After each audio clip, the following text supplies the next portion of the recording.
கிறிஸ்தேசுவுக்குள் மிகவும் அன்பாய் அழைக்கப்பட்ட அன்புக்குரிய சகோதர சகோதரிகளுக்கு கிறிஸ்தேசுவுக்குள்ளான அன்பின் வாழ்த்துக்கள். விசேஷமாக இந்த திறவுகோல் என்னும் நிகழ்ச்சியில் உங்களை சந்திப்பதில் நாங்கள் மிகுந்த மகிழ்ச்சி அடைகிறோம்.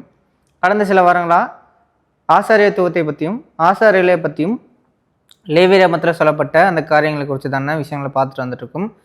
அதில் கடந்த வாரம் ஆசாரியர்களுடைய தகுதிகள் என்ன, அவர்கள் என்ன வேலைகள் செய்யணும் அப்படின்ற காரியங்களை நிழலோட்டமாக பார்த்துட்டு இருந்தோன்றதை பார்க்குறோம்.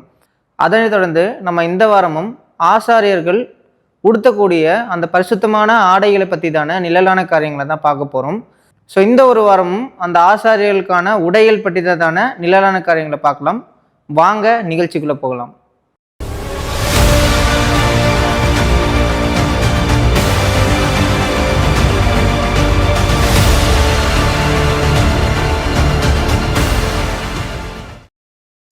அன்புக்குரிய சகோதர சகோதரிகளே, ஸோ இன்றைக்கு கூட நம்ம எதை குறித்து நம்ம தியானிக்க போகிறோம் அப்படின்னா, சகோதரர் சொன்ன வண்ணமாக இந்த ஆசாரியர் பயன்படுத்தின அந்த பரிசுத்த வஸ்திர எப்படி தேவன் பண்ண சொன்னார், உண்டு பண்ண செய்தார் அந்த விஷயத்தை தான் நம்ம தியானிக்க போகிறோம். ஸோ அதை கூட வேதாகமத்தில் எப்படி சொல்லப்பட்டிருக்கு அப்படின்னு சொல்லி பார்க்கும்போது, யாத்திராகமம் 28ஆம் அதிகாரம் 2ஆம் வசனம், உன் சகோதரனாகிய ஆரோனுக்கு மகிமையும் அலங்காரமாய் இருக்கும் பொருட்டு. ஸோ அந்த வஸ்திரமே எப்படி இன்ட்ரடக்ஷன் சொல்கிறார் அப்படின்னா, அது ஒரு மகிமை அலங்காரமாய் இருக்கும் பொருட்டு பரிசுத்த வஸ்திரங்களை உண்டு பண்ணுவாயாக. ஸோ அது ஒரு பரிசுத்தமான ஒரு வஸ்திரம் அப்படின்னு சொல்லிட்டு நம்ம புரிஞ்சுக்கிறோம்.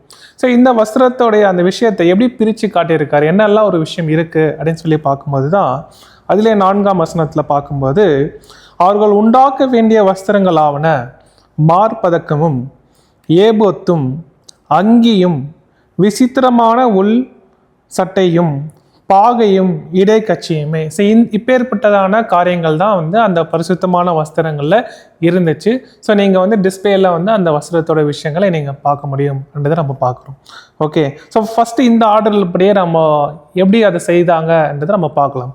ஸோ இங்கே பார்க்கும்போது மார்பதக்கமும், ஸோ இந்த மார்பதக்கம் எங்கே இருக்கும், பிரதான ஆசாரியர் அப்படின்னு சொல்லி பார்க்கும்போது இதுதான் அந்த மார்பதக்கம்னா செஸ்ட் பிளேட். ஸோ இங்கே இருக்கும் அப்படின்னு சொல்லி நம்ம பார்க்குறோம். அது எங்கே சொல்லப்பட்டிருக்கு வசனத்தில் அப்படின்னு பார்க்கும்போது, யாத்திராகமம் 28ஆம் அதிகாரம் 15ஆம் வசனம், நியாய விதி மார்பதக்கத்தையும் விசித்திர வேலையாய் செய்வாயாக.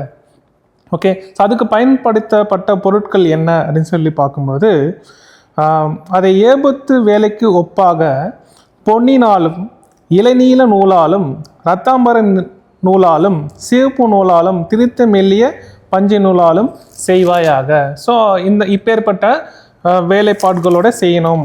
இந்த ஒரு விஷயங்கள்லாம் அதில் இருந்துச்சு அப்படின்னு சொல்லி நம்ம பார்க்குறோம். அதோட அளவு பார்க்கும்போது ஒரு சான் அளவு, அதாவது ஒரு சதுரம் இருக்கிறோம் அப்படின்னு சொல்லி நம்ம பார்க்க. அதிலே தொடர்ந்து பார்க்கும்போது 16 வசனத்திலேயே அது சதுரமும் இரட்டையும் ஒரு சான் நீளமும் ஒரு சான் அகலமாய் இருக்க வேண்டும் அப்படின்னு சொல்லி நம்ம பார்க்குறோம். ஓகே, ஸோ இந்த நியாய விதி மார்பதக்கத்தில் வேற என்னெல்லாம் இருக்கும் அப்படின்னு சொல்லி பார்க்கும்போது அதில் 4 வரிசைகள் இருக்கும் அப்படின்னு சொல்லி பார்க்குறோம். ஸோ முதல் வரிசையில் 3 கற்களும், 2ஆம் வரிசையில் 3 கற்கள், அதாவது 4 வரிசையிலையுமே 3 கற்கள், அதாவது 12 கற்கள் என்ன இருக்கும் அப்படின்னா பதிக்கப்பட்டிருக்கும். அந்த 12 கற்களில் என்ன இருக்கும் அப்படின்னு சொல்லி பார்க்கும்போது இஸ்ரேல் கோத்திரத்துடைய நாமங்கள் அந்த கற்களில் பதிந்திருக்கும் அப்படின்னு சொல்லிட்டு நம்ம பார்க்கணும். இதுதான் அந்த நியாயவிதி மார்பதக்கத்தில் இருக்கக்கூடிய ஒரு விஷயம். அதே மாதிரி வேற என்ன ஒரு விஷயமோ அந்த மார்பதக்கத்தில் இருக்கும் அப்படின்னு சொல்லி பார்க்கும்போது, அதில் உட்பக்கத்தில் நம்ம பார்க்கும்போது என்ன இருக்கும் அப்படின்னா ஊரிம் தும்மிம் என்ற இந்த ஒரு கற்களும் அங்கே சேர்க்கப்பட்டிருக்கும் அப்படின்னு சொல்லி நம்ம பார்க்குறோம். அதை கூட எங்கே வாசிக்கலாம் அப்படின்னா, யாத்திராகமம் 28ஆம் அதிகாரம் 30ஆம் வசனத்தில், நியாயவிதி மார்பதக்கத்திலே ஊரிம் தும்மிம் என்பவைகளை வைப்பாயாக. ஆரோன் கர்த்தருடைய சன்னிதானத்தில் பிரவேசிக்கும் போது அவைகள் அவன் இருதயத்தின் மேல் இருக்க வேண்டும். ஸோ முன்னாடி பார்க்கும்போது அந்த 12 கற்கள் இஸ்ரேலுடைய நாமங்கள் பதிக்கப்பட்டிருக்கும் அப்படின்னு சொல்லி நம்ம பார்க்குறோம். அதே மாதிரி அவைகள் இருதயத்தின் மேல் இருக்க வேண்டும். இந்த ஒரு ஊரிம் தும்மிம், ஸோ அது உட்புறத்தில் பார்க்கும்போது அது இருக்கும்ன்றதை நம்ம புரிஞ்சுக்கணும். ஓகே, ஸோ அதுக்கப்புறமா வேற என்ன அதோட ஆர்டர் நெக்ஸ்ட் என்னன்னு பார்க்கும்போது ஏபோத். ஸோ இந்த ஏபோத்து எப்படி இருக்கும், அதுவும் எப்படி தான் செய்யப்பட்டிருக்கும் அப்படின்னு சொல்லி பார்க்கும்போது, ஸோ இந்த மார்பதக்கம் எப்படி அந்த ரத்தாம்பரம் சிவப்பு நூல் யூஸ் பண்ணப்பட்டிருக்கும், அதே தான் ஏபத்துக்கும் பயன்படுத்தப்பட்டிருக்கும் அப்படின்னு சொல்லி நம்ம பார்க்குறோம். அதை கூட வசனத்தில் பார்க்கும்போது யாத்திராகமம் 28ஆம் அதிகாரம் 6ஆம் வசனம், ஏபத்தை பொன்னினாலும் இளநீல நூலாலும் ரத்தாம்பரம் நூலாலும் சிவப்பு நூலாலும் பிரித்த மெல்லிய பஞ்சு நூலாலும் விசித்திர வேலையாய் செய்ய கடவர்கள். ஸோ இதுவும் அது இதற்கு என்ன பயன்படுத்தப்பொருட்கள் தான் ஏபத்துக்கும் பயன்படுத்தப்பட்டிருக்கு அப்படின்னு சொல்லி நம்ம பார்க்குறோம். ஸோ இந்த ஏபத்தை அந்த மேற்பட்டையில் என்ன இருக்கும் அப்படின்னு சொல்லி பார்க்கும்போது அதை நம்ம வாசிக்கலாம். யாத்திராகமம் 28ஆம் அதிகாரம் 9ஆம் வசனத்தில் பார்க்கும்போது, பின்னும் நீ 2 கோமேத கற்களை எடுத்து இஸ்ரவேல் புத்திரரின் நாமங்கள் அவைகளில் வெட்டுவாயாக. அவர்கள் பிறந்த வரிசையின்படியே அவர்களுடைய நாமங்கள் 6 நாமங்கள் ஒரு கல்லிலும் மற்ற 6 நாமங்கள் மறு கல்லிலும் இருக்க வேண்டும். ஸோ அந்த ஏபத்தில் அந்த ஒரு ஷோல்டர் பகுதியில் இருக்கும்போது, ஸோ இடது பக்கத்தில் ஒரு கல், அதுக்கப்புறம் வலது பக்கத்தில் ஒரு கல். ஸோ அந்த ஒவ்வொரு கல்லிலும் 6 நாமங்கள் இஸ்ரேலுடைய நாமங்கள் இருக்கும் அப்படின்னு சொல்லிட்டு நம்ம பார்க்குறோம். ஸோ அதுக்கப்புறமா அந்த ஏபத்தில் வந்து என்ன பண்ணியிருப்பாங்கன்னா ஒரு வளையம் பண்ணியிருப்பாங்க. ஸோ இந்த வளையம் தான் அந்த ஒரு கோல்டு செயின் என்ன ஆகும் அப்படின்னா இந்த மார்பதக்கத்தையும் அது கனெக்ட் ஆகும் அப்படின்னு சொல்லிட்டு நம்ம பார்க்குறோம். சரிங்களா? ஸோ இந்த ஒரு விஷயம் அந்த ஏபத்துலேருந்து என்ன ஒரு இருக்குன்றதை நம்ம புரிஞ்சுக்கிறோம். ஓகேங்களா? ஸோ அதுக்கு அடுத்து என்ன சொல்லப்பட்டிருக்கு அப்படின்னு சொல்லி பார்க்கும்போது ஏபத்துக்கு அடுத்து அங்கி. ஸோ இந்த அங்கியை குறித்து பார்க்கும்போது இதுதான் வந்து மேலங்கி அப்படின்னு கூட நம்ம சொல்லலாம். இது எங்கே சொல்லப்பட்டிருக்கு அப்படின்னு சொல்லி பார்க்கும்போது யாத்திராகமம் 28ஆம் அதிகாரம் 31ஆம் வசனம், ஏபத்தின் கீழ் அங்கியை முழுவதும் இளநீல நூலால் உண்டாக்க கடவாய். ஸோ இந்த ட்ரெஸ், இந்த மேலங்கியோடைய கலர் பார்க்கும்போது இளநீல நூல், ஸோ ப்ளூ கலர் அப்படின்னு சொல்லிட்டு நம்ம பார்க்குறோம். ஸோ இதுதான் வந்து அந்த மேலங்கிக்கு உண்டான விஷயம்.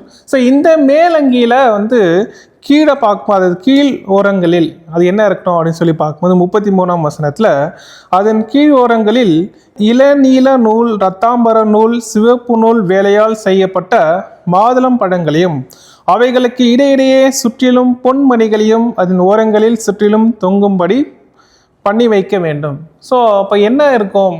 ஸோ அந்த இப்போ இது வரைக்கும் இருக்குன்னு வச்சுக்கோங்களேன், அந்த இளைஞர்களோட ட்ரெஸ்ஸு. ஸோ அதோட அங்கேயின் ஓரத்தில் என்ன இருக்கும் அப்படின்னா ஒரு பொன்மணி, அதுக்கப்புறமா ஒரு மாதுளம் பழமும் இருக்கணும் அப்படின்னு சொல்லிட்டு சொல்லப்பட்டிருக்கும். அது தெளிவாக நம்ம பார்க்கும்போது 34ஆம் வசனத்தில் அங்கேயின் ஓரங்களில் சுற்றிலும் ஒரு பொன்மணியும் ஒரு மாதுளம் பழமும், ஒரு பொன்மணியும் ஒரு மாதுளம் பழமாய் தொங்குவாயாக. ஸோ எதுக்கு இந்த ஒரு விஷயத்தை செய்ய சொல்றார் அப்படின்னு சொல்லி பார்க்கும்போது, ஆரோன் வந்து பரிசுத்த ஸ்தலத்தில் பிரவேசிக்கும் போது அவன் சாகாதபடி இருக்கானா இல்லையா அன்றது அந்த ஒரு சத்தம் கேட்கும்படியாக தான் தேவன் என்ன பண்ணியிருக்கார் அப்படின்னா இந்த மாதுளம் பழம் அப்புறம் அந்த பொன்மணியை வந்து இந்த மேலங்கி இந்த கீழே ஓரத்தில் வந்து வைக்க சொல்றார். அதை கூட பார்க்கும்போது 35ஆம் வசனத்தில் ஆரோன் ஆராதனை செய்ய கர்த்தருடைய சந்நிதியில் பரிசுத்த ஸ்தலத்துக்குள் பிரவேசிக்கும் போதும் வெளியே வரும்போதும் அவன் சாகாதபடிக்கு அதன் சத்தம் கேட்கும்படி அதை தரித்து கொள்ள வேண்டும். ஸோ இதுதான் வந்து அந்த மேலங்கிக்கு உண்டான ஒரு விஷயம் அப்படின்னு சொல்லி நம்ம பார்க்கணும். ஸோ அதுக்கப்புறமா என்ன இருக்குது அப்படின்னு சொல்லி பார்க்கும்போது இங்கே விசித்திரமான உள் சட்டை. ஸோ அந்த மேலங்கிக்கு உள்ளே என்ன இருக்கும் அப்படின்னா விசித்திரமான உள் சட்டை. ஸோ இது என்ன ஒரு விஷயத்தினால அவங்க தயார் பண்ணியிருப்பாங்கன்னு சொல்லி பார்க்கும்போது அதில் யாத்திராகமம் 28ஆம் அதிகாரம் 39ஆம் வசனத்தில் பார்க்கும்போது மெல்லிய பஞ்சு நூலால் விசித்திரமான உள் சட்டையையும் மெல்லிய பஞ்சு நூலால் பாகையும் உண்டாக்கி. ஸோ அப்போ ஃபஸ்ட்டு அது வந்து ஒரு ஒயிட் லினன் கோட் அப்படின்னு சொல்லி நம்ம பார்க்கணும். ஸோ இது ஃபுல்லாக ஒயிட் கலர். அப்போ பார்க்கும்போது பாருங்கள், ஃபஸ்ட்டு ஒயிட் லினன் கோட் அது இருக்கும், அதுக்கு மேலே மேலங்கி அந்த ப்ளூ கலர் ட்ரெஸ் போட்டிருப்பாரு, அதுக்கு மேலே தான் என்ன இருக்கும் அப்படின்னு சொல்லிட்டு பார்க்கும்போது ஏபத்து நடுவில் தான் என்ன இருக்கும் அப்படின்னா அந்த நியாய விதி மார்பதக்கம். இதுதான் வந்து ஆர்டர் அப்படின்னு சொல்லி நம்ம பார்க்குறோம். அதுக்கப்புறமா இங்கே பார்க்கும்போது மெல்லிய பஞ்சு நூலால் பாகை. ஸோ அப்போ பாகையும் வந்து இருக்கும், ஆசாரியர் வந்து வச்சிருப்பாரு அப்படின்னு சொல்லி பார்க்குறோம். இதை குறித்து எங்கே சொல்லப்பட்டிருக்குன்னு சொல்லி பார்க்கும்போது 36ஆம் வசனம், யாத்திராகமம் 28ஆம் அதிகாரம் 36ஆம் வசனம், பசும் பொன்னினால் ஒரு பட்டத்தை பண்ணி கர்த்தருக்கு பரிசுத்தம் என்று அதிலே முத்திரை வெட்டாக வெட்டி அது பாகையில் இருக்கும்படி அதை இளநீல நாடாவினால் பாகையின் முகப்பிலே கட்டுவாயாக. ஸோ அப்போ பாகை, ஸோ அதுக்கப்புறமா இங்கே நெத்தியில் இந்த இடத்துல என்ன இருக்கும் அப்படின்னா அந்த ஒரு பட்டம் இருக்கும். ஸோ அதில் என்ன வார்த்தை சொல்லப்பட்டிருக்குன்னு சொல்லி பார்க்கும்போது கர்த்தருக்கு பரிசுத்தம். இப்போ நம்ம பார்த்துருந்த இந்த ஆசாரியர் உடையில பார்த்துருந்த எல்லா விஷயத்திலுமே என்ன இருக்குது அப்படின்னா தேவனுடைய ஞானம் இருக்குது, தேவனுடைய திட்டம் மறைஞ்சிருக்கு அப்படின்னு சொல்லிட்டு நம்ம பார்த்தோம். ஸோ இப்போ நம்ம நேலாக தான் நம்ம பார்த்தோம். வரக்கூடிய நாட்களில் என்ன பண்ணலாம் அப்படின்னா இதோடைய ஆவிக்குரிய அர்த்தத்தை நம்ம பார்க்கலாம். அன்புக்குரிய சகோதர சகோதரிகளே, இந்த வாரமும் நம்ம ஆசாரியர்கள் உடுத்தக்கூடிய அந்த பரிசுத்தமான உடைகளை பற்றி தான நிழலான காரியங்களை நம்ம பார்த்தோன்றதை பார்க்குறோம். அதில் முக்கியமாக என்னென்ன விதமான நிறங்களை பயன்படுத்த சொல்லியிருக்கான்றதை பார்க்கும்பொழுது, ஒன்று திரித்த மெல்லிய பஞ்சு நூலால் அப்படின்னு சொல்லி அந்த வெள்ளை நிற நூலை வந்து சொல்லியிருப்பார். அதே மாதிரி இரத்தாம்பர நூல், இளநீல நூல், சிவப்பு நூல், அதே மாதிரி பார்த்திங்கன்னா பொன், இந்த மாதிரியான காரியங்களை பயன்படுத்தி இந்த உடைகளை பண்ண சொல்லியிருப்பார் அப்படின்றத பார்க்குறோம். அப்போ இந்த உடைகளில் என்ன ஆவிக்குரிய அர்த்தங்கள் இருக்குது? ஏன்னா ஆசாரியர்கள் பரிசுத்தமான வேலையை செய்கிறாங்க, அவர்கள் உடுக்கக்கூடிய அந்த உடையும் பரிசுத்தமான வேலைக்காக அந்த உடைகளை உடுத்துறாங்க அப்படின்றத பார்க்குறோம். அப்போ இந்த காரியங்களில் என்ன ஆவிக்குரிய அர்த்தங்கள் மறைஞ்சிருக்கு அப்படின்றத பார்க்கும் பொழுது நம்ம சின்னதாக ஒரு விஷயம் புரிஞ்சுக்கலாம். கலாத்தியர் 3ஆம் அதிகாரம் 27ஆம் வசனத்தில் நம்ம பார்க்கும் பொழுது அந்த உடைகளை குறித்ததான ஒரு ஆவிக்குரிய அர்த்தத்தை மேலோட்டமாக நம்ம புரிஞ்சுக்கலாம். நம்ம வாசிக்கலாம் பாருங்கள். ஏனெனில் உங்களில் கிறிஸ்துவுக்குள்ளாக ஞானஸ்தானம் பெற்றவர்கள் எத்தனை பேரோ அத்தனை பேரும் கிறிஸ்துவை தரித்து கொண்டீர்களே. அப்போ பாருங்கள், இப்போது இந்த காலகட்டத்தில் ஆசாரியர்களாக அழைக்கப்பட்ட நாம் ஞானஸ்தானம் பெற்று வர பொழுது நாம் கிறிஸ்துவை தரித்து கொள்கிறோம் அப்படின்ற வசனம் கலாத்தியர் 3:27 இருக்குது. அப்போ இந்த உடையினுடைய ஆவிக்குரிய அர்த்தம் மேலோட்டமாக நம்ம பார்க்கும்போது அது கிறிஸ்துவை சம்மந்தப்படுத்தி வருது அப்படின்றத பார்க்குறோம். ஸோ இந்த ஒரு விஷயத்தில் இன்னும் ஆழமாக இறங்கி பார்க்கும் பொழுது இதில் தேவனுடைய ஞானங்கள் இன்னும் மறைந்து இருக்கிறது அப்படின்றத நம்ம பார்க்க போகிறோம். ஸோ அதனையும் நம்ம வரக்கூடிய நாட்களில் பார்க்கலாம். பொறுமையோடு கேட்ட உங்கள் அனைவரையும் தேவன் தாமே ஆசீர்வதிப்பாராக. ஆமென்.